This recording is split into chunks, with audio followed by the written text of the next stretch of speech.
اليوم الفيديو راح يكون عن تحدي الاندومي الحامض، حامض جدا. يعني عصرنا نص كيلو حامض وحطينا له اياه. وقبل ما نبلش الفيديو لا تنسوا لايك وشير سبسكرايب عشان ما نضيع اي فيديو بننزله بقناتنا. يلا نبلش.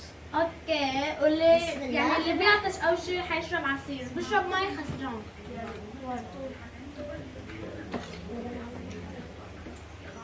حامض جدا حامض. حامض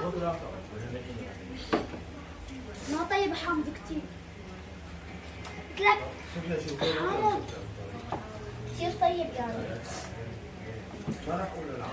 ما طيب كتير.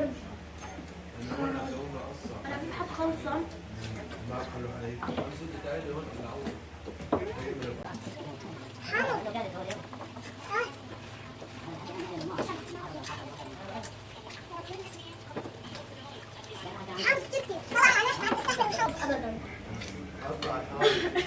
عادي.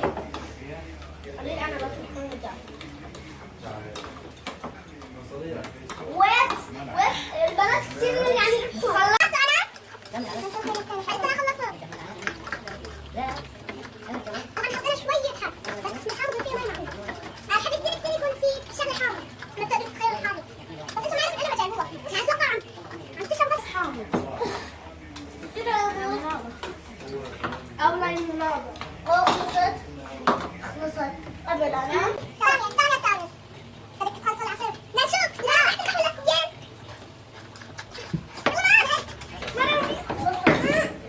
خلصته منيح كثير.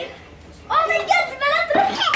خلصت بنات السجين ربحين. تعالوا لا رح نشوف العصير هي حامضة.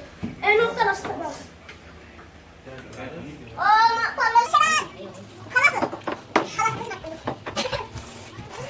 يلا نقطة للشباب ونقطة للبنات.